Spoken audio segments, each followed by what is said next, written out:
औज़ुबिल्लाहि मिनश्शैतानिर्रजीम बिस्मिल्लाहिर्रहमानिर्रहीम। आज एक्सक्लूसिव के साथ मैं हूँ आपका मेज़बान सैयद शहरियार आसिम।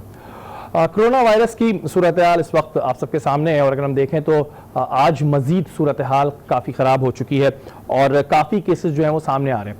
ऐसे वक्त में लॉकडाउन जो है वो हमारी ज़रूरत है और हम लॉकडाउन इस वजह से भी ज़रूरी है क्योंकि अगर लॉकडाउन को ख़त्म किया जाएगा तो मज़ीद केसेस सामने आएंगे।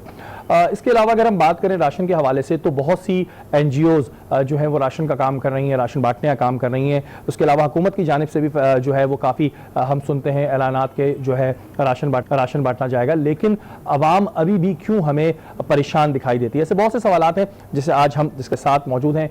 फाइक खान मशहूर और मारूफ अदाकार हैं, माई हेल्थ फाउंडेशन इस वक्त जो है वो चला रहे हैं और काफ़ी बहुत अच्छा काम में इनका नजर आ रहा है। अस्सलाम वालेकुम फाइक, कैसे हैं? ठीक है। इसके अलावा जैसे कि हमने आपको बताया था कि ऑल सिटी ताजिर इत्तेहाद और टीम टारगेट का एक यूनिट कराची में काम कर रहा है, ऐसे ही हमारा एक यूनिट खुजदार में काम कर रहा है बलूचिस्तान नेशनल पार्टी अवामी के साथ।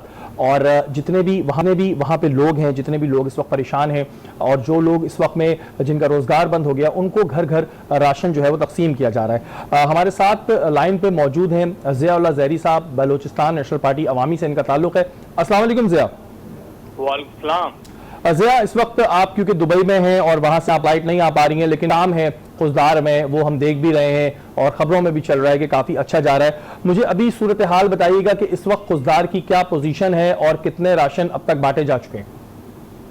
सबसे पहले मैं आज न्यूज़ और टारगेट टीम का शुक्रिया अदा करूंगा बलूचिस्तान के अवाम। मैं बताता चलूं कि खुजदार का पॉपुलेशन है इस वक्त 8 से 10 लाख और वहाँ पे हम लोगों ने तकरीबन आज न्यूज़ और BNP अवामी मिल के जो अपना ज्वाइंट वेंचर किया है तो जारी है। तकरीबन अभी तक हम 2 से 2.5 हज़ार खानदानों को राशन मतलब तकसीम किया है। तो ये सिलसिला इंशाल्लाह ये जारी रहेगा अपना कहता जब तक एक लॉकडाउन है। जितने भी हमें ताउन मिलेगा, जितना डोनेशन मिलेगा, हम अपने काम को उतना तेजी से आगे बढ़ाएंगे। अच्छा ज़िया, मुझे बताइएगा कि बलूचिस्तान गवर्नमेंट का इस वक्त में क्या आप रोल देख रहे हैं? क्या बलूचिस्तान गवर्नमेंट क्या आवाम को वो रिलीफ दे पा रही है? क्या उस तरह आवाम को राशन मिल पा रहा है? बलूचिस्तान गवर्नमेंट की हवाले से मैं आपको बताता चलूं, कल DC से बात हुई, खुजदार DC से, तो बलूचिस्तान गवर्नमेंट की तरफ से 4.5 करोड़ रुपए का इस वक्त पैकेज दिया गया राशन के हवाले से। ठीक है। तो अभी तक वो पैकेज रिलीज नहीं किया गया और ये राशन अभी तक बलूचिस्तान के अवाम को डिस्ट्रीब्यूट नहीं किया गया। तो अभी तक बलूचिस्तान के अवाम और जितने भी लोग हैं वो पैकेज की तरफ देख रहे हैं, लेकिन अभी तक इस तरह का कोई रिलीफ गवर्नमेंट की तरफ से बिल्कुल नहीं है। जितने भी लोग हैं छोटे वोटे वहाँ पे NGOs हैं वो अपने आप मदद कर रहे हैं, लेकिन लोगों की तादाद बहुत ज्यादा है क्योंकि अपना कहते हैं लोगों का बहुत बड़ा तबका है वहाँ पे, दिहाड़ी तबका है, डेली वेजेस पे है। तो लोगों को अब सब एक तो अपना कहते हैं पहले आप पाकिस्तान को देख ले, पाकिस्तान एक अपना कहते हैं गरीब मुल्कों में आता है, फिर ऊपर से बलूचिस्तान सबसे अपना कहते हैं गरीब सूबा है पाकिस्तान का, फिर खुजदार आता है अपना कहते बलूचिस्तान के तीसरे चौथे गरीब शहरों में बलूचिस्तान का।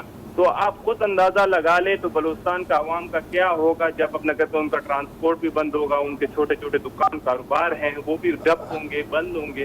तो वो कहाँ से, जो 200-300 दिन के कमाने वाले हैं तो वो कहाँ से कमाएंगे? अच्छा ज़िया, तो जी ज़िया, अच्छा ये मुझे बताइएगा कि खुजदार में तो जैसे कि काम चल रहा है, उसके अलावा जो उसके आसपास के इलाके हैं वहां पर भी मैं देख रहा हूँ कि टीमें काम कर रही हैं, तो जो उस वक्त आसपास के इलाके हैं उनके लोगों की क्या सूरत हाल है और किस मुश्किल और परेशानी में वो अपना वक्त गुजार रहे हैं?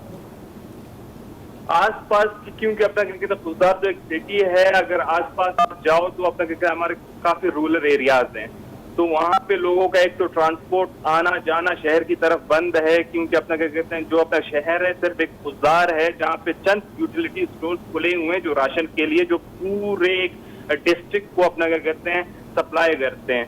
तो आप खुद सोचे उन लोगों की क्या हाल होगी जिसको अपना क्या कहते हैं ट्रांसपोर्ट का सहूलत है और ना अपना कहते हैं राशन का सहूलत है। तो हम अपना क्या कहते हैं टारगेट टीम और BNP अवामी की वजह से जो हमारी टीम है, रजाकार है, वो कोशिश कर रहे हैं कि अपना जहां तक हम अपना क्या कहते हैं पहुंचा सकते हैं राशन हम कर रहे हैं, अपनी तरफ से जितना कोशिश कर रहे अच्छा, हैं। मुझे ये बताएं कि जो बलूचिस्तान गवर्नमेंट ने 4.5 करोड़ का बजट दिया है वो अभी तक रिलीज क्यों नहीं किया है? क्या वजह है? क्या डीसी साहब से कोई बात हुई? क्योंकि अभी प्रॉब्लम है, ये तो नहीं है कि जी जब वबा खत्म हो जाएगी इंशाल्लाह ताला उसके बाद फिर वो फंड रिलीज हो रहा होगा, तो क्या उनका क्या कहना था? इसके हवाले से मेरी काफी लोगों से बात हुई, अपना क्या कहते हैं पीएम के कोऑर्डिनेटर से भी बात हुई अपना इस हवाले से। उन्होंने कहा कि हमने ये पैकेज अनाउंस कर दिया है, अभी तक अपना क्या कहते हैं डीसी साहब को ये मिल चुका है। डीसी साहब की तरफ से ये अपना कहते सुनने में आ रहा है कि हम राशन खुद लेंगे, फिर उसके बाद हम अपना कहते हैं अपना होमवर्क करके फिर जो एरियाज को अपना कहते राशन की जरूरत है तो वहाँ पे हम जाके डिस्ट्रीब्यूट करेंगे। तो उसी का वो अपना क्या कहते हैं लोग इंतजार कर रहे हैं वही राशन का, और वो अपना क्या कहते हैं पैकिंग का इंतजार कर रहे हैं। ये समझ नहीं आ रहा क्यों इतना डिले किया जा रहा है। लोगों को अभी राशन की जरूरत है, ये कोरोना के बाद देंगे राशन, लॉकडाउन के बाद देंगे राशन, कब देंगे? ज़िया, कोई पैगाम देना चाहते हैं आप, कोई मैसेज देना चाहते हैं आप? मैं सिर्फ पैगाम देना चाहूंगा पूरे सब पाकिस्तानियों के लिए जो अपना क्या कहते हैं अपने जेडीसी फाउंडेशन स्पेशली उसके लिए, खुदा रहा अपना क्या कहते हैं बलूचिस्तान को भी पाकिस्तान का सूबा समझे, पाकिस्तान के ही लोग हैं, वो पाकिस्तान के शहरी हैं, वो बहुत मुश्किल में हैं, सबसे गरीब सूबा है, उसको जरा देखे। जो भी फाउंडेशन, जो भी पाकिस्तानी डोनेट करना चाहता है, कोई भी आना चाहता है, मैं खुद जाती गाड़ियां मैं उनको प्रोवाइड करूंगा, रिहाइश दूंगा, वो आए अपने हाथों से वहाँ के लोगों को राशन दे और खाना दे। बहुत शुक्रिया, गुजारिश मेरी सबसे पूरे पाकिस्तान से। बहुत शुक्रिया। बहुत एक अच्छा काम कर रहे हैं और बिल्कुल बलूचिस्तान हमारा अपना सूबा है और हमारे अपने भाई हैं, बलोची भाई हैं, पख्तून भाई हैं, वहाँ पे रहने वाले जितने भी लोग हैं वो हमारे अपने लोग हैं। और ये एक बड़ी अफसोसनाक बात होती है कि जब फंड रिलीज़ हो जाते हैं तो फिर कहते हैं कि जब भी राशन खरीदेंगे उसके बाद उस पर ये काम होगा, उस पर काम होगा। तो खुदारा जिसके पास भी फंड है, ये एक ऐसी घड़ी है कि जिसमें जितना इमीडिएट एक्शन हो इसके लिए अभी ये नहीं है कि जी इस पे करेंगे, क्योंकि अभी लोग जो हैं वो भूखे हैं, अभी लोग प्यासे हैं, उन तक राशन पहुंचाना बहुत ज़रूरी है। फाइक, आपकी जानिब आएंगे। आप किसी को ये तारुफ कराने की ज़रूरत नहीं है कि फाइक कितने अच्छे अदाकार हैं, लेकिन अभी माई हेल्थ फाउंडेशन जो काम कर रही है उसके बारे में हमें बताएं। मैंने खुद भी विजिट की थी, आप लोग माशाल्लाह अच्छा काम कर रहे हैं, लेकिन हमारे नाज़रीन को बताएं कि आप किस उसमें काम कर रहे हैं। सर, इसका आगाज़ इस तरह से हुआ था कि हम लोगों ने, क्योंकि जो ओवरसीज़ पाकिस्तानी हैं उनकी ख्वाहिश थी कि इस तरह से मदद किया जा सके अपने लोगों को जो वहाँ पे कमा रहे, जबकि उनका बिज़नेस भी ऐसा चल नहीं पा रहा था। लेकिन उस वक्त भी, उस मुश्किल वक्त में भी उन्होंने पाकिस्तानियों का सोचा और फिर यहाँ से कुछ लोग खड़े हुए। ज़्यादातर लोगों ने ओवरसीज़ से मिलकर सारी चीज़ें की, तो उनके लिए फिर मैं भी उनके साथ मिला और यहाँ पे हम लोगों ने एक नॉर्मल वे में अपना काम स्टार्ट किया था, क्योंकि हम देख रहे थे कि क्या क्या प्रॉब्लम्स आ रही हैं। तो उसके लिए फिर हमने कहा कि एक मोमेंटम ऐसे जनरेट करते हैं जिसमें और लोग भी हमारे साथ आके मिल जाएं और ये काम जारी हो सारी रहे दूसरे लोगों के लिए, ताकि लोगों को इससे फ़ायदा हो, उनको लोगों को मनफियत हो।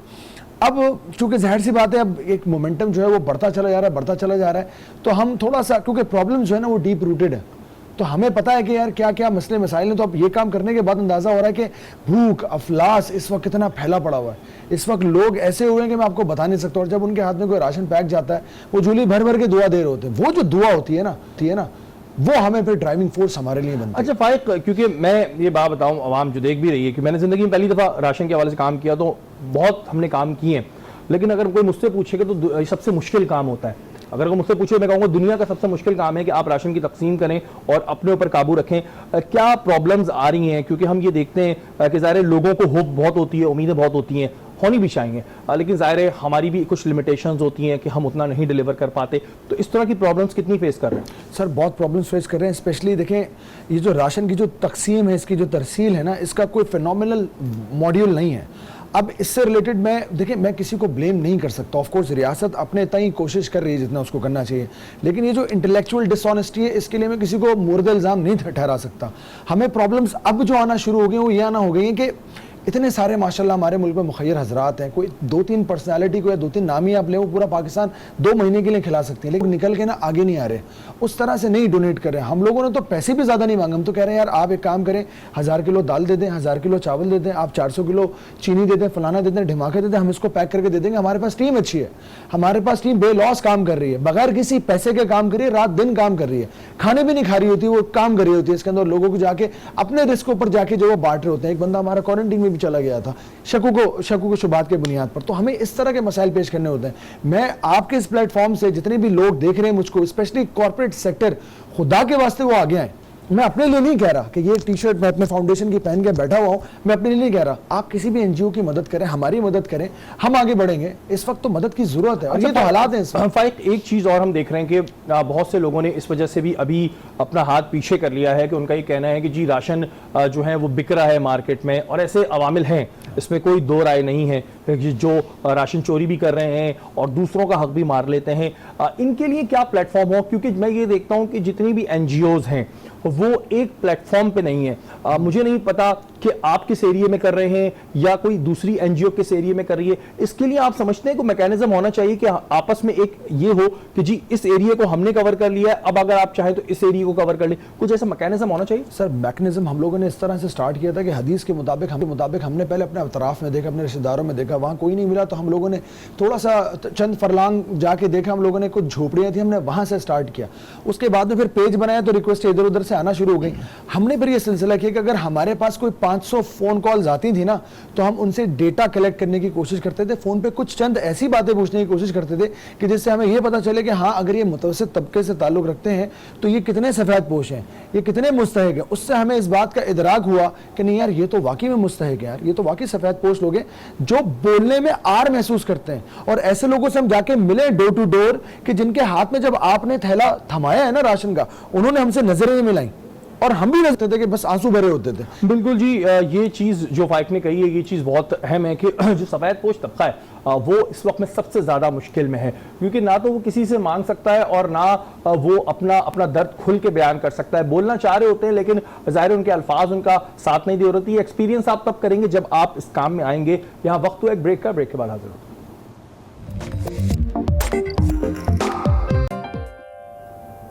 आज एक्सक्लूसिव के साथ मैं हूं आपका मेज़बान सैयद शहरियार आसिम और इस वक्त हमारे साथ लाइन पे मौजूद हैं फिरदौस शमीम नकवी साहब। अस्सलाम वालेकुम। वालेकुम अस्सलाम साहब। अल्लाह का शुक्र। अच्छा फिरदौस भाई, अभी आज की अगर हम सूरत हाल की बात करें तो सिंध में मजीद कोरोना के केसेस सामने आए हैं और ये जो सूरत हाल है ये अभी आगे मजीद अल्लाह ना करे ख़राब होती दिखती है। क्या इक़दामात हैं, क्या कहेंगे इस पर आप? सर देखिए, मैं आज के इक़दाम के अंदर भी और माजी के इक़दाम में भी मैं समझता हूँ कि इक़दाम सब अच्छे होते हैं, उसकी एग्जीक्यूशन बहुत ख़राब है। बिल्कुल। जब पहले भी लॉकडाउन लगा तो वो लॉकडाउन नहीं रहा। अगर आप हमारी कच्ची आबादियों में जाएं तो मैंने देखा कि मेरे ही इलाके में, जिसमें इस वक्त आजकल सील किया गया है, उसमें बच्चे बाहर खेल रहे थे, क्रिकेट थी, फुटबॉल थी चल रही थी। क्योंकि वो जो कच्ची आबादियों में रहते हैं, छोटे छोटे घर हैं और 10 फुट बाय 10 फुट की जगह के अंदर 5-6 लोग सो रहे होते हैं, उनके पास कोई चारा नहीं होता बाहर और वो अपने बच्चों को रोक नहीं पा रहे। बिल्कुल। और वही बच्चे जो एक क्रिकेट बॉल के साथ टेनिस की खेल रहे होते हैं तो 100 बच्चा छूता है। तो वो तो बड़ी ऑब्वियस सूरत हाल इतनी खराब है कि आप कोरोना के स्प्रेड को, जो सोशल डिस्टेंसिंग के लिए लॉकडाउन किया जा रहा था, वो ऐसे इलाकों में हमारे मुल्क के मौरूजी हालात में निहायत ही मुश्किल काम है और मैं तो तकरीबन नामुमकिन समझता हूँ उसको। अच्छा फिरदौस भाई, क्योंकि आज एक बात और चलूं, आज के ये सील करने का इक़दाम जो है पूरी यूसी के लिहाज से मैं समझता हूँ वो और तकलीफदेह होगा। मैं समझता हूँ कि ब्लॉक बाय ब्लॉक अगर करते, सेंसस ब्लॉक के ऊपर सीलिंग करते और उसके साथ एक पैनिक और फैल, लोग ढूंढते फिर रहे हैं वो मकानात, वो खानदान जिनके यहाँ लोग अफेक्ट हुए हैं, और वो एक और मसला खड़ा हो गया। मैं समझता हूँ कि जितने ये लोग थे 200 अफराद मेरे इलाके के अंदर, उनको फौरी तौर पर मूव कर देना चाहिए था एक्सपो सेंटर में, जहां हमने आइसोलेशन सेंटर बनाए कि आबादी से ये कहा जाए, इससे कि वो ये नहीं कि वो उनकी मदद नहीं करना चाहते लोग, वो ये कहते हैं कि भाई हम अगर इनसे कांटेक्ट में आए तो हम भी अपना टेस्ट करा लें। बिल्कुल। तो मेरी बहुत जरूरी चीज है कि जिन जिन इलाकों को सील किया गया है वहां अनाउंसमेंट भी हो कि कौन लोग थे, उनको शिफ्ट भी करें और बाकायदा वहाँ जो है लेबोरेटरी को लेके आए और जो लोग उनसे राब्ते में थे उनकी टेस्टिंग करवाई जाए। अच्छा फिरदौस भाई, जैसे कि अभी मैं उसी सवाल की तरफ आ रहा था कि ये एकदम से कह दिया जाता है कि जी सील कर लें, तो क्या आप लोगों को किसी उसमें लिया जाता है, क्या आप लोगों को कॉन्फिडेंस में लिया जाता है? क्या इस वक्त अपोजिशन और सिंध हुकूमत एक स्केल पे है? Unfortunately not. और ये उस सूरत में कि जब हमने उनके साथ मिल के बाकायदा गवर्नर साहब की चेयरमैनशिप में मिल के फैसला किया था कि लॉकडाउन लगाया जाए, लेकिन बस वो उस फैसले तक तो हमें साथ बिठाया, उसके बाद उन्होंने कभी ना राय लेने की कोशिश की। बाकायदा मैं उनको खत भी लिखता रहा हूँ, चीफ मिनिस्टर साहब को भी, मैंने पार्लियामेंट्री हमारे स्पीकर साहब को लिखा कि पार्लियामेंट्री पार्टियों का इजलास बुलाएं, उनके सरबराहान का, कि हम अपने जो कुछ भी हमारे उनकी तरफ तजावीज हैं, मशवरे हैं, वो हुकूमत वक्त को दे सकें। और ये क्योंकि एक आफत है और उसमें मेरे ख्याल से everyone should be on board, इसमें आना का कोई मसला नहीं है, क्योंकि ये वो टाइम नहीं है कि ये इसमें इस वक्त स्कोरिंग की जाए या ये कहा जाए कि जी इसका पलड़ा ज्यादा भारी हो जाएगा या इसका कम हो जाएगा। अच्छा, फिर एकदम फैसला आने के बाद फैसला वापस भी लिया गया और शायद उन्हें इस बात का एहसास हुआ कि ये जो है और पैनिक की सिचुएशन आ जाएगी। आपको ये भी पता लगा होगा कि फैसला भी वापस भी लिया गया फिर। जी, असल में मसला क्या हुआ, देखिए उन्होंने अपने फैसले में जो यूसी के नंबर दिए हैं वो 2004 वाले दिए हैं। अच्छा। और उसकी वजह से टोटल कंफ्यूजन, जैसे जगह का नाम दिया पहलवान गोट और यूसी का नंबर दिया 10, जबकि वो अब है यूसी 27, और तमाम यूसी के मामला ऐसे ही थे। तो उन्हें वो वापस वो नोटिफिकेशन तो वापस लेना लाजमी था। अब नई यूसी का मैं समझता हूँ ब्लॉक वाइज सील करना चाहिए, इसलिए कि इसके बगैर शायद कोई चारा नहीं हो। लेकिन साथ साथ उन्हें दुकानें बंद करवानी शुरू कर दी, वो एक और पैनिक फैल गया कि भाई, और साथ साथ ये भी अनाउंस हो गया कि जी 10 दिन के लिए सील कर रहे हैं।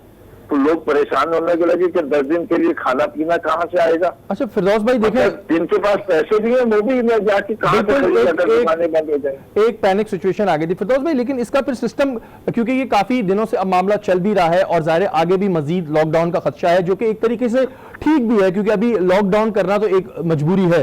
तो ये इसका सिस्टम क्यों नहीं बनाया जा रहा, क्या वजह है कि जो अभी आपने भी कहा कि एक स्केल पे नहीं है, क्या इस वक्त में भी जो है वो यही चल रहा है कि स्कोरिंग हो जाएगी या फिर शायद उस पार्टी का पलड़ा भारी हो जाएगा या इसका कम हो जाएगा? देखिए, मैं अगर आपसे एक बात कहूंगा ना सिंध के हवाले से, तो फिर उसको सियासी नहीं लीजिएगा, ये मेरे फैक्चुअल ऑब्जर्वेशन है कि हमने पॉलिटिकल अपॉइंटमेंट्स कर करके कैपेसिटी अपनी एग्जेक्टिव की तकरीबन तबाह कर दी है। और इसलिए तमाम फैसले जो होते हैं वो जब इम्प्लीमेंटेशन पे आते हैं तो बेतहाशा मसला होता है, इसलिए कि जो लोग बैठे हुए हैं उनकी समझ बूझ में बड़ा फुकदान है और वो उस जगह के लिए अहल नहीं है, और इसको तबाह किया गया है थ्रू पॉलिटिकल अपॉइंटमेंट्स, और वो उसका जो फल है वो हम आज जो है देख रहे हैं। अच्छा सर, मुझे एक बात बताइएगा कि राशन पे अगर हम बात करें तो बहुत सी एनजीओज काम कर रही हैं अपने अपने तौर पर। आपको कोई ऐसी जगह नजर आई जहां पर हुकूमत की जानिब से भी राशन पहुंच रहा हो? क्योंकि हमें कुछ ऐसी अंदरूनी सिंध से रिपोर्ट आ रही है कि जी बजट तो दे दिया है लेकिन अभी जो वहां के डीसी साहब हैं वो ये प्लानिंग ही कर रहे हैं कि इसको खर्च कैसे करना है। ऐसी कुछ रिपोर्ट्स आ रही हैं आपके पास? देखिए, मैं आपको कहता हूँ थोड़ा सा हिसाब कर ले। 2 करोड़ रुपए फी डिस्ट्रिक्ट दिया गया है, ठीक है, 58 करोड़ रुपए दिए गए हैं। 58 करोड़ रुपए में कितने लोग खाना खाएंगे, कितने खानदान को सर्व करेंगे? जो बात मुराद अली शाह साहब ने पहले कही थी कि हम 20 लाख घरों को 3,000 रुपए का राशन या 3,000 रुपए पहुंचाएंगे, वो हमें कहीं नहीं नजर आया। ठीक है, मैं इस वक्त इसलिए नहीं बात कर रहा, मैं समझता हूँ जो जब आपके यहाँ दुकानें खुली हुई हैं तो लोगों को अगर वो रकूम या फूड स्टैम्प्स मिल जाते हैं कि उनको ये मिल जाता है कि भाई 10 किलो आटे का फूड स्टैम्प, वो जाकर दुकान पे स्टैम्प देते, एनआईसी नंबर लिखवाते। बहुत सारी, आपको पता है वर्ल्ड वॉर 2 से ये फूड स्टैम्प्स की स्कीम चल रही है। अर्थक्वेक के जमाने में फूड स्टैम्प्स इशू किए थे पाकिस्तान ने, तो वो सिस्टम बनाए जा सकते हैं। बाकी यहाँ सारी जो looking mister right and mister bright की जो कोशिश है वो टीवी स्क्रीन तक की और प्रेस कॉन्फ्रेंसेस की तरफ महदूद रही है। ऑन ग्राउंड इम्प्लीमेंटेशन पैकेज नहीं आया। तो मैं इस लिहाज से सानिया निश्तर को मुबारकबाद देना चाहता हूँ कि उन्होंने कम से कम एक ट्रांसपेरेंट सिस्टम तो क्रिएट किया है। कम से कम उन्होंने कोई ना कोई डेटाबेस के ऊपर मुस्तहिकीन की आइडेंटिफाई किया। उससे 100% कवरेज नहीं होगा, उसके अंदर भी एक परसेंटेज निकलेगी, लेकिन एक क्राइटेरिया एस्टेब्लिश कर दिया कि भाई किस क्राइटेरिया के तहत हम 1 करोड़ 20 लाख खानदान को करेंगे। तो फिरदौस भाई 17,000 पॉइंट्स भी नाकाफी है जिस किस्म का हम रश देख रहे हैं। आज भी उसके अंदर इम्प्रूवमेंट लाने की तो बात हो रही है कि लोगों को मैसेज मिलना चाहिए कि किस तारीख को और किस टाइम गैप में आप वहाँ सेंटर्स पे हैं। और बहुत सारे सेंटर्स ने अपने आप को ऑर्गेनाइज किया है कि डिस्टेंसिंग के साथ हो रहा है, बहुत सारी जगह ये नहीं हो रहा। फिर इम्प्रूवमेंट फेडरल गवर्नमेंट को भी लानी है, और मैं समझता हूँ कि प्रोविंशियल गवर्नमेंट ऑफ सिंध ने बातें बहुत बड़ी की हैं, लेकिन अनफॉर्चुनेटली डिलीवरी साइड के ऊपर दे शुड फिरदौस भाई फिर ये एनजीओ की हेल्प में, जैसे फाइक बैठी है दूसरे, देखिए इसके अंदर एक एनजीओ नहीं काम कर रही, बहुत एनजीओ। फाइक की बात मैं सुन रहा था, मैं समझता हूँ कॉर्पोरेट सेक्टर बहुत आगे आया है, लेकिन कुछ मसाइल ऐसे हो गए। आपने एक चीज कह दी कि तमाम एम्प्लॉइज को कह दिया आप किसी को फायर नहीं कर सकते, इसके माने वो एम्प्लॉयर जो है वो एम्प्लॉइज का अपना ख्याल रखेगा तो वो देगा किधर। उसकी भी पहली कोशिश जैसे फाइट करिए, जो आपके करियर खराबतदार है आपके एम्प्लॉइज है, आप उनकी सैलरीज को 1 महीने देंगे, 2 महीने देंगे, कोई टाइम पीरियड भी नहीं है। लेकिन फिरदौस भाई मेरा एक सवाल ये है कि अभी बात हो रही है कि लॉकडाउन किया जाए, जो कि हमारी जरूरत है, लेकिन जब हुकूमत की जानिब से राशन नहीं पहुंचेगा, हुकूमत की जानिब से अवाम को वो सहूलियात नहीं मिलेंगी, तो अवाम तो नहीं बैठेगी। तो फिर इस लॉकडाउन को हम किस तरह कारामद बना सकते हैं, किस तरह हम इस पर लोगों से इंप्लीमेंट कराएंगे? सर साउथ अफ्रीका की मिसाल देख रहे, they were exactly in the same situation. क्या हुआ? नहीं होगा lockdown. I am sorry, this is what I feel कि अगर इस किस्म की बगैर लोगों की भूख को एड्रेस किए बगैर आप उनको मशहूर करने के लिए, तो कोई बाप ऐसा नहीं है जो बाहर निकलने को तैयार नहीं होगा कि मैं अपने बच्चों के लिए 2 वक्त की रोटी कहीं ना कहीं से ले आऊं।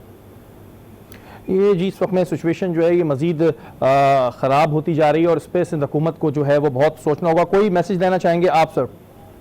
कि मैं देखिए, सबसे पहले मैंने तमाम इस मुल्क में अगर 20% लोग गरीब हैं तो 20% लोग अमीर या ऐसे लोग हैं जो एक कुंडे की कफालत करते हैं। मेरा मैसेज सारे पाकिस्तान के अमीर लोगों को है कि कुंबा अपनाओ और आखिरत बनाओ। बिल्कुल जी, इससे अच्छा मौका आखिरत बनाने का मिलेगा नहीं। और अगर आप कुंबे को 4 महीने के लिए भी अपना लें और उनकी से भूख का इंतजाम करते, जो कि मैं समझता हूँ कि 6 आदमियों के खानदान में आटा और दाल और चावल का जब हमने हिसाब लगाया तो 7,000 रुपए के राशन में 1 महीने में 6 आदमी गुजारा कर लेते हैं, भूखे नहीं मरे। बहुत शुक्रिया अपना फिरदौस शमीम नकवी साहब। और ये सजेशंस बिल्कुल आ रही होती हैं, लोग अपने तौर पे कर भी रहे होते हैं। फायक, जैसे कि अभी फिरदौस भाई ने भी कहा कि जो कंपनीज हैं वो अपना कर रही हैं, मतलब आगे कर रही हैं, तो क्या आपसे किसी कंपनी ने अप्रोच किया या कंपनीज को ये डर है कि अब हमें माली नुकसान इतना होगा कि हम शायद आगे इस तरह सर्वाइव नहीं कर सके, हम अपने एम्प्लॉयज़ को ही कर लेंगे, बहुत हैं? आपसे किसी ने रब्ता किया? सर यही तो मसला, अभी तक किसी ने रब्ता नहीं किया। मैं बताऊँ, अभी मैं एक न्यूज़ चैनल देख रहा था बाहर का, उसके अंदर एक रिपोर्ट थी, वॉलमार्ट, टारगेट और ऑयल कंपनीज़ हैं जिनका मैं नाम नहीं ले सकता, लोगों ने एक स्ट्रैटेजी बनाई कि हम लोग किस तरह गवर्नमेंट के अलावा कैटर कर सकते हैं। मसला ये कि CSR होता है हर कंपनी का असाइन किया हुआ, वो क़यामत के दिन तो नहीं होगा ना सर। कॉर्पोरेट सोशल रिस्पॉन्सिबिलिटी आपको निभानी पड़ेगी। और हमारा जो है माई हेल्थ फाउंडेशन, हम तो चाहते हैं कि कंपनीज़ के साथ मर्ज करें, कोलैबोरेट करें, काम करें और अपना काम दिखाएं इनको। ये जो आज क्रेडिबिलिटी बन रही है हमारी, ये किस लिए है? यही तो टाइम है। आप आवाम से ही पैसे लेते हैं ना, सारी शॉपिंग, सारी चीज़ें, ये वो मटीरियलिस्टिक अप्रोच, ये तो आवाम से ही है ना। तो जब अब आवाम को पे ऑफ करने का टाइम आया है, मुल्क के लिए, मुल्क के लोगों के लिए करने का टाइम आया, तो आप पीछे क्यों हैं? अभी भी सर बहुत सारे लोग पीछे हैं। इसको हम बिल्कुल कंटिन्यू करेंगे क्योंकि इससे और भी बहुत सारे सवाल जो है जन्म लेते हैं। या वक्त हुआ एक ब्रेक का। हम तो ओपन है बिल्कुल।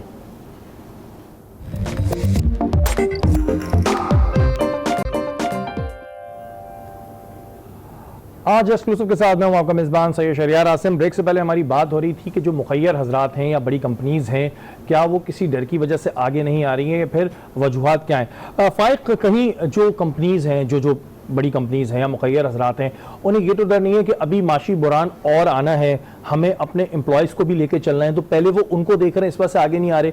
कुछ ऐसा है क्या? सर कंपनीज़ की तरफ से ना इनकोहेरेंट मूव है, इसीलिए तो मैं इस माई हेल्थ फाउंडेशन के प्लेटफॉर्म पे मदद मांग रहा हूँ कि लोग आके हमसे जुड़ें और माई हेल्थ फाउंडेशन का साथ दें ताकि ये लोगों की मदद कर सके। लेकिन हाँ, आपकी बात को अगर मैं आगे लेके जाऊँ, थोड़ा सा कन्फ्यूजन है इन द सेंस, क्योंकि आप देख रहे हैं ना कि बहुत सारे लोग जॉबलेस हो रहे हैं। तो अगर इनके पास एक पैसा सेव भी है कि ये लोग अगर चल सकते हैं आगे, तो मेरे ख्याल में यहाँ पे ये लोग फंस रहे हैं। सोच विचार ज़्यादा है, काम ज़्यादा नहीं है, काम करने का है इस वक्त। कंपनीज के लिए आगे बढ़ने का वक्त है इस वक्त। बाद में क्या होगा ये देखना पड़ेगा। अभी देखें रमज़ान लग रहे हैं सर, क्या होगा रमज़ान में, इससे ज़्यादा बड़ी चीज़ें होंगी। अभी देखें ना एक वीडियो आई थी इसके अंदर खातून ने खुदकुशी कर ली। बिल्कुल, मतलब लोगों ने इतने बेहस हो गए लोग, मतलब मैं हैरान हूं कि लोग अभी भी उनको मौतें चाहिए आगे बढ़ने के लिए, लोगों को पेट भरने के लिए। इसमें एक साइकोलॉजिकल इशू भी बहुत आ रहा है। अगर मैं अपनी भी बात करूं या आप भी अपनी बात करें तो हर कोई ये परेशान है कि होगा क्या, क्योंकि हमारे यहाँ अभी तक एक्चुअल किसी को सिनेरियो समझ नहीं आ रहा है कि हम इससे निकलेंगे तो निकलेंगे कैसे। तो ये भी एक वजह है कि लोगों के अंदर साइकोलॉजिकल प्रॉब्लम भी बहुत आ गया है, बहुत ज्यादा डिप्रेस हो चुके हैं, इस वजह से इस तरह के इकदाम हो रहे हैं। सर देखिए, जिसके पास पैसा है ना वो इस वक्त डिलूजनल स्टारडम की तरफ है, और जिसके पास पैसा नहीं है वो एक 7th पोजीशन के अंदर है। वो एक अजीब ही किस्म की मसले मसाइल का शिकार है। नो डाउट यही हो रहा है सर। मतलब आपकी जो साइकी है ना वो बेसिकली उसमें आपको, अब जैसे भूख है, जब भूख लगती है तो ये जो सारी चीज़ें हैं ना, जैसे जो हमारे गवर्नमेंट के माशाल्लाह लोग इतनी इंटेलेक्चुअल बातें करते हैं, ये नहीं समझ में आती। ये जो नंबर गेम्स हैं ये नहीं समझ में आते। लोगों को अरबों और करोड़ों रुपए की बातें समझ में ही नहीं आती सर। लोगों को सिर्फ भूख समझ में आती है इस वक्त। हमें, अभी मैं यहाँ बैठा हूँ, मुझे नहीं पता आगे क्या होना है, मेरे साथ क्या होना है, आपके साथ क्या होना है, क्या नहीं होना।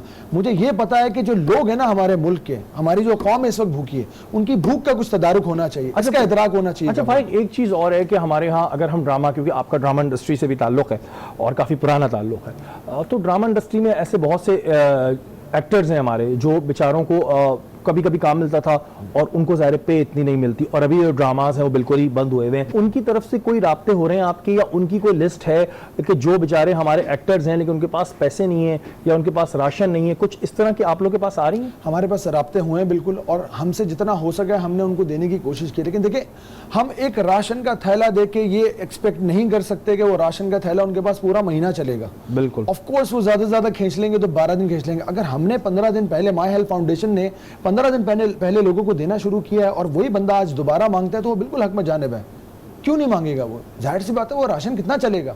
हम उससे कैसे एक्सपेक्ट कर लें कि यार आप 2-2 किलो दालें और 5-5 किलो चावल, 5-5 किलो आटा देने के बाद एक्सपेक्ट कर लेंगे पूरा महीना खींच लेगा ये आपको और हमारे घर के अंदर? तो ये मेरे ख्याल में शायद 4 दिन के अंदर भी खत्म हो जाता हो। गरीब तो फिर भी इस तरह से खा रहा होता है। ये एक इस वक्त में जो सिचुएशन है बिल्कुल कि आप राशन दे रहे हैं, लेकिन क्योंकि लॉकडाउन मजीद बढ़ता जा रहा है, और आप यकीन माने कि ऐसे बहुत से लोग हैं, जैसे कि अभी फाइक ने मुझे बताया था, हम ब्रेक पे बात कर रहे थे कि ट्रांसजेंडर्स हैं, उनको भी उस तरह पैसे नहीं मिल रहे हैं। अभी आपके स्टूडियो में आने से पहले, हाँ, आपके आने से पहले मैं उन ट्रांसजेंडर्स के पास जिन्होंने माई हेल्थ फाउंडेशन के नंबर पे कॉल की थी, तो उनका जो फाइनेंस है वो भी आया मेरे पास, सारे लोग, हम लोग गए। आप यकीन करें वो रो रहे थे, उनको तो किसी ने पूछा ही नहीं है। क्यों नहीं पूछा? क्या वो इस माशरे का हिस्सा नहीं है? बिल्कुल, बहुत सारे ऐसे लोग हैं जो जिनका रोजगार बिल्कुल ही बंद हो गया है और उनके पास ज़ाहिर है कोई पीछे से जमा नहीं था कि उन्होंने करोड़ों लाखों रुपए अपने पास जमा किया हुआ था, सेविंग की हुई थी। और हम देखते हैं कि जब हम लोगों के पास जाते हैं तो लोगों में अगर हम उनको नहीं उस तरह डिलीवर कर पाते तो उनमें एक बड़ा गुस्सा भी होता है, एग्रेशन भी होता है। वो एग्रेशन उनकी जायज़ है क्योंकि वो हमसे उम्मीद कर रहे हैं, लेकिन ज़ाहिर है अगर हम हैं या फाइक हैं या और भी जो NGOs काम कर रही हैं, उनकी कुछ लिमिटेशंस हैं, उनकी कुछ बाउंड्रीज हैं, वो उस लिमिटेशन से बाहर नहीं निकल पाते। लेकिन यहाँ पे सवाल ये पैदा होता है कि फिर हुकूमत का काम क्या है? अगर सारा रोल NGOs नहीं उठाना है, सारा राशन NGOs नहीं पहुंचाना है, तो जो हुकूमत की जानिब से इतनी नंबरिंग हो रही है या इतने पैसों की बात हो रही है, वो पैसा कहाँ जा रहा है? जी सर, मेरा एक सवाल है सर, मैं इस प्लेटफॉर्म से, माई हेल्थ फाउंडेशन के प्लेटफॉर्म से हुकूमत को एड्रेस करना चाहूँगा कि व्हाई नॉट गवर्नमेंट, जिस तरह वहाँ की भी गवर्नमेंट है ना, NGOs को अपने साथ मिला रही है, एक नेक्सस ड्रॉ हो रहा है, तो यहाँ पे भी जितनी भी NGOs हुई हैं, मेरी माई हेल्थ फाउंडेशन है, तो कम से कम हमें अपने साथ लगा लें। अगर वो नहीं दे पा रहे, हमें पता है ना, मैं कल कटी पहाड़ी गया, मुझे पता है कितनी प्रॉब्लम्स है। लेकिन फाइक तो माजरत के साथ मसला ये है कि मैं कई ऐसे पॉलिटिशियंस को क्या मैं इस वक्त बोलूँ, क्योंकि मैंने बताया था कि मैंने फर्स्ट टाइम काम किया, तो मैं ये देख रहा हूँ कि वो तो उल्टा राशन मांग रहे होते हैं और शायद फिर वही राशन जो है वो जाकर अपने नाम से दे देते हैं। यहाँ तो भी ये मसला बहुत चल रहा है, ऐसे बहुत सारे हैं माजरत के साथ, तो ऐसा भी बैग्स बना के देते। देखिए सर, मसला नहीं है, देखें साथ मिलके वही वाली बात है ना कि जैसे 2-2 करोड़ या 1.5 करोड़ या 4.5 करोड़ दे दिया, तो अभी तक तो प्लानिंग ही हो रही है कि करना क्या है, लिस्ट बनेगी, लिस्ट बनने के बाद फिर कहा जाएगा कि जी इसको इतने दे दो, उसको इतने दे दो। हम तो इससे बाहर नहीं आ पा रहे। आपको क्या लगता है गवर्नमेंट को इस वक्त ज्यादा यूसीज का और इन सारी चीजों का पता होगा या NGOs को पता होगा? बिल्कुल उन्हें पता होगा, उन्हें पता होगा ना, तो काम करें ना, फिर हमारे साथ मिलकर काम कर लें। हम उनको उसी दरवाजे तक लेके जाएंगे जहाँ पे मुस्तैक बैठा हुआ होगा और वेट कर रहा होगा कि मुझे शायद कोई आके खाना दे के जाएगा। क्योंकि जो अब तक की पॉलिसीज हैं, मैं बार बार एक बात कह रहा हूं कि लॉकडाउन जो हुकूमत कह रही है करें, ये बिल्कुल सही है, ये हम सब के लिए जरूरी है। वो तमाम लोग जो कहते हैं जी मैंने ऐसी भी वीडियोस देखी, लोग कह रहे हैं कोई कोरोना है ही नहीं, नहीं यार, ये कोई मजाक नहीं हो रहा है, कोई तमाशा नहीं है, ये एक बहुत अहम मसला है। और ये नहीं है कि जी मौत आनी होगी तो आ जाएगी। अगर कोई कल मुझे ये कह देना कि जी सिर्फ आपकी जान को खतरा है तो मैं अपनी जान लेकर आगे निकलने को तैयार हूं, मुझे अपनी जान की परवाह नहीं, मिसाल दे रहे हैं। लेकिन आपको अगर खुदा ना खास्ता कोरोना लगता है तो आप 50, 100 और पता नहीं कितने लोगों को अफेक्टेड कर रहे हैं, तो आप सुसाइड बॉम्बर का काम ना करें। तो जो लोग ये कह रहे हैं जी कोरोना है नहीं, तो ये उनके लिए भी एक मैसेज है, कोरोना तो है, लेकिन हम इस चीज को एडमिट करते हैं कि हुकूमत को उस तरह अपना रोल प्ले करना चाहिए जो अभी हमें नजर नहीं आ रहा है। नहीं आ रहा सर, यही तो हो रहा है। देखिए हम अपने अपनी एहतियातों के साथ, हम भी जब घर पे वापस आते हैं तो हम भी आगे पीछे मुड़ के स्प्रे करा रहे होते हैं। बिल्कुल, गीली शर्ट गीली पैंट्स पहन के फिर दोबारा निकल जाते हैं। जाहिर सी बात है हम भी तो वो रिस्क है ना, हम भी तो कोरोना कैरियर अल्लाह न करे बन सकते हैं। अब किसी ना किसी को तो आगे आना पड़ेगा या छोड़ दें। जो काम कर रहा है मैं कह रहा हूं उसको तो, लेकिन बहुत से लोग हैं जो बिला वजह भी घूम रहे हैं और हम वीडियो भी देख रहे हैं, वो तो रियासत लागू करेगी। हाँ, तो ये भी कह रहे हैं कि जी वो कोरोना ही नहीं है। बहुत से लोगों के जहन में ये है कि जी ये कोई गेम हो रहा है या ये कोई साजिश है या ये कोई कंस्पिरेसी है, ऐसा कुछ नहीं है। जिसको होता नहीं है ना उसको एहसास नहीं होता मसले है, तो उस एहसास को ना करें, उसकी ख्वाहिश ना करें तो बेहतर है। क्योंकि अभी एक जो प्रॉब्लम आ रही है, क्योंकि मैं काफी लोगों से इस वक्त मिल भी रहा हूं, तो बहुत से लोग ऐसे भी हैं जिन्होंने रमजान से पहले ही अपनी ज़कात निकाल दी। और ज़ाहिर हर किसी की जेब में अपनी एक लिमिट होती है और उसने कुछ सोचा हुआ तो उन्होंने अभी निकाल दी है। तो रमजानों में अब हमें उस तरह वो चीज नजर भी नहीं आएगी जो लोग रमजान के आते ही जो ज़कात निकालना शुरू होती थी, एक राशन की फरमानी होती थी, वो भी फायदा इस दफा शॉर्ट होगा। सर कहाँ है वो फिलैंथ्रोपिस्ट, कहाँ है वो बेनेवलेंट चैरिटेबल लोग, काइंड हार्टेड लोग, कहाँ है वो रकीकुल कल्ब किस्म के लोग जो इस वक्त रमजान का वेट कर रहे हैं? हम तो यही तो अपीलें कर रहे हैं लोगों से। फेसबुक पे बहुत से लोग ये कह रहे हैं कि जी हमने रमजान से पहले निकाल दी। हाँ, वो बहुत से लोग ये कह रहे हैं कि हमने रमजान से पहले ही ज़कात निकाल दी, तो अब रमजानों में हमें वो चीज भी उस तरह नजर नहीं आएगी। नहीं आएगी सर, नहीं आएगी। वो ये कहेंगे कि हम लोगों ने तो पहले ही सब कुछ कर दिया। वही आपकी वाली बात, अब क्या करें हम लोग? क्या इस तरह सड़कों पर इफ्तारियां हो रही होंगी? अच्छा, वो तो वैसे भी जाहिर है एक सोशल डिस्टेंसिंग की वजह से इस दफा तो वैसे भी उस पर प्रॉब्लम आएगा। और हल जो है फिर वो यही है कि गवर्नमेंट की तरफ एक हम नजर उठाते हैं कि जी गवर्नमेंट क्या कर रही है, तो फिर उसमें यही आता है अनाउंसमेंट बड़ी बड़ी हो रही होती है, राशन के वादे बड़े बड़े हो रहे होते हैं, लेकिन अब तक मुझे कोई ऐसी जगह नजर नहीं आई। और जहां पर मुझे ये नजर भी आया है कि गवर्नमेंट की तरफ से राशन आया तो माजरत के साथ वो उन्हीं के लोगों में बट रहा होता है। और मैं यहाँ गवर्नमेंट को क्रिटिसाइज करने नहीं बैठा क्योंकि मुश्किल घड़ी है, हम सबको मिलकर निकलना है, लेकिन जो चीज गलत हो रही है उस पर तो हम बिल्कुल फाइक बात भी करेंगे। सर वो चक्कर यही है ना, गवर्नमेंट इस वक्त किस तरह की आखिरत अंदेशी का काम ले रही है, किस तरह का डेनुमा एक्सपेक्ट कर रही है, कि किस तरह का आउटकम एक्सपेक्ट कर रही है वो। हमें तो कभी कभार हम देखते हैं ना, हमें ऐसा लगता है कि गवर्नमेंट भी वो है क्या कंफ्यूज्ड है। विफाक से सूबाई गवर्नमेंट से लड़ रहा है, वो इनसे लड़ रहे हैं, दोनों का एक हतमी तौर पे एक इजमा नहीं है ना, एक स्केल पे नहीं है, एक स्केल पे नहीं है। अब ज़ाहिर अपोजिशन लीडर ये बता रहे हैं कि जी मुझसे कभी मुशावरत की ही नहीं जाती, तो ये एक बड़ा अहम बात है कि जी अब जब आपसे मुशावरत ही नहीं की जा रही और हम अभी एक स्केल पे ही नहीं है और हम अपने अपने तौर पर बस एक हमने लगाया है कि जी मुराद अली शाह साहब ये रिक्वेस्ट करते हैं कि लॉकडाउन करें, बिल्कुल ये बात ठीक है, लेकिन सर थोड़ा सा मुझे ये बताएं कि लॉकडाउन बहुत जरूरी है। मैं बार बार एक बात कह रहा हूं, लॉकडाउन बहुत जरूरी है, लेकिन मुझे एक बात बताएं कि सर जब लोगों के घर में राशन नहीं पहुंच रहा होगा या उनको उनकी जो बेसिक जरूरियात हैं वो नहीं मिल रही होंगी तो लोग क्या करेंगे? हम सोशल डिस्टेंसिंग की बात करते हैं, आप छोटे इलाकों में चले आए, 60 गज के घर में 11-11, 12-12 लोग रह रहे हैं, वैसे ही उनमें सोशल डिस्टेंसिंग बड़ी मसला है, लेकिन अभी बुरा टाइम है तो उनको भी करना पड़ेगा। मैंने घर देखे 8-8 औलादें, माँ और बाप, 10 लोग एक ही जगह पर रहते हैं, एक ही रूम है। मैं देख के आ रहा हूं कल, मैं ऑन द टॉप। हम उन्हें भी उनसे भी रिक्वेस्ट कर सकते हैं कि जी अभी मसला है, लेकिन हमें उनको उनकी जरूरत तो देनी है। अगर एक बंदा रक्षा चलाता है, उसका बच्चा जाके किसी वर्कशॉप पे काम करता है, कोई ठेला चलाता है, अब सब बंद है, तो हमें उनसे ये तो कहना पड़ेगा कि भाई आप जो है आपको ये गवर्नमेंट दे रही है। अगर हम बात करते हैं कि अमेरिका में बहुत फैल रहा है तो वहां पर तो उनके अकाउंट में पैसे भी जा रहे हैं लोगों के, उनको राशन भी मिल रहा है। अगर हमें सूरत हाल से निकलना है, ट्रंप ने ऐसी तो $2 ट्रिलियन के बजट नहीं अप्रूव किया ना। अनारकी हर गवर्नमेंट चाहती है वो बचे अनारकी से। खुदा ना खास्ता सब लोग फेल हो गए तो इस वक्त क्या हो रहा होगा सर? लोग घरों में घुसे हुए होंगे, लोग स्टोर्स के अंदर घुसे हुए होंगे, अल्लाह ना करे। ये हालत में तो नहीं पहुंचना चाहिए ना हमको। और वो बात होती है कि जी पुलिस को अख्तियारात दे दिए जाते हैं, पुलिस डंडे मार रही होती है। मैं ये बात जरूर कहता हूं कि ज़ाहिर है पुलिस भी इस वक्त अपना काम कर रही है, रेंजर्स भी अपना काम कर रही है, लेकिन फिर वही बात कि जब लोगों के पास खाने को नहीं होगा तो आपको उनको डंडे मारने का भी इख्तियार नहीं है। हाँ, जो लोग तफरीहतन बाहर निकल रहे हैं, बहुत से ऐसे लड़के हैं कुछ इलाकों में मैंने देखा है कि जो तफरीहन बाहर निकल रहे हैं, बहुत गलत है। आप अपने साथ लोगों की जिंदगियां जो हैं वो डेंजर में मत डालें। अगर आपको अपनी जिंदगी की परवाह नहीं है, आपके घर में बच्चा हो सकता है, आपकी वालदा हो सकती है, बहन हो सकती है, बेटी हो सकती है, कोई भी हो सकता है, तो लॉकडाउन तो बहुत जरूरी है, लेकिन वही वाली बात कि उसमें राशन की जो लोगों तक पहुंचाने की मुहिम है उस पर काम हो। उस पर अभी भी ये हो रहा है कि जी माजरत के साथ कि कोई करप्शन करने में लगा हुआ है। वो 12,000 रुपए बांटे जा रहे थे तो उसमें से 500 रुपए 12,000 को आप तकसीम करें ना, उसमें अच्छा क्या चलो, maths है? 12 जो दिए जा रहे थे उसमें से भी 500 रुपए चोरी हो रहे थे, वो बंदा पकड़ा गया। मतलब इस वक्त में भी शर्म नहीं आ रही है। मैं ये परेशान हूं कि ये कि कौन लोग हैं, क्या इन्हें अपनी आखिरत की परवाह नहीं है? इन्हें ये नहीं है कि जी हमने मरना है, हमने खुदा को जाके क्या जवाब देंगे, क्या अपना चेहरा दिखाएंगे? मैं आवाम से एक बात कहना चाहूँगा यहाँ पे, पता हो क्या रहा है, अब जैसे माई हेल्थ फाउंडेशन की तरफ से मैं काम कर रहा हूँ, मेरी टीम काम कर रही है माशाल्लाह से, है कि लोग माई हेल्थ फाउंडेशन को भी कभी कभी जिसको मिल जाता है वो खुश है, वो ज़बरदस्त से मुस्कुराहटे बिगड़ते हुए कह के लगाते हुए निकल जाएगा। जिसको नहीं मिल रहा, वो चाहे कोई भी एनजीओ हो, चाहे वो माई हेल्थ फाउंडेशन ही क्यों ना हो, उसको बुरा भला कह रहा हो। बिल्कुल, ये क्यों कर रहे हैं? ये चीज हमारी भी एक अच्छा, capacity है ना सर। इसका मैंने पहले भी कहा था कि ज़ाहिर है आपके लिए हम उस तरह डिलीवर नहीं कर पाते, क्योंकि मैंने बताया कि हम लोगों ने फर्स्ट टाइम इस तरह का एक काम शुरू किया। आज यूनिवर्सिटी टारगेट ने ऑल सिटी ताजिर इत्तेहाद के साथ मिलकर, खुशदार में बलूचिस्तान नेशनल पार्टी अवामी के साथ मिलकर, लेकिन हम उस तरह ज़ाहिर डिलीवर नहीं कर पा रहे, क्योंकि हम बार बार बता रहे हैं कि हम एक गवर्नमेंट नहीं है। तो माजरत आप लोगों से यहाँ बैठ के उन तमाम NGOs की जानिब से, उन तमाम लोगों की जानिब से जो ये काम कर रहे हैं, नेक नियति से कर रहे हैं, लेकिन ज़ाहिर है हर किसी की एक लिमिट होती है, तो थोड़े से पेशेंस रखें। मैं आपका बेस्ट समझता हूँ कि जो भूख होती है वो एक बहुत बड़ी तकलीफ होती है, आपका बेस्ट समझता हूँ, लेकिन दुआ करें कि इस मुश्किल वक्त से हम बाहर निकलें। लॉकडाउन बहुत ज़रूरी है, लेकिन हुकूमत को इस बारे में सोचना चाहिए। फाइक, बहुत बहुत शुक्रिया आपका, और बस यही दुआ है कि अल्लाह ताला हम सबको अपने हिफ्ज़-ओ-अमान में रखे। पाकिस्तान जिंदाबाद।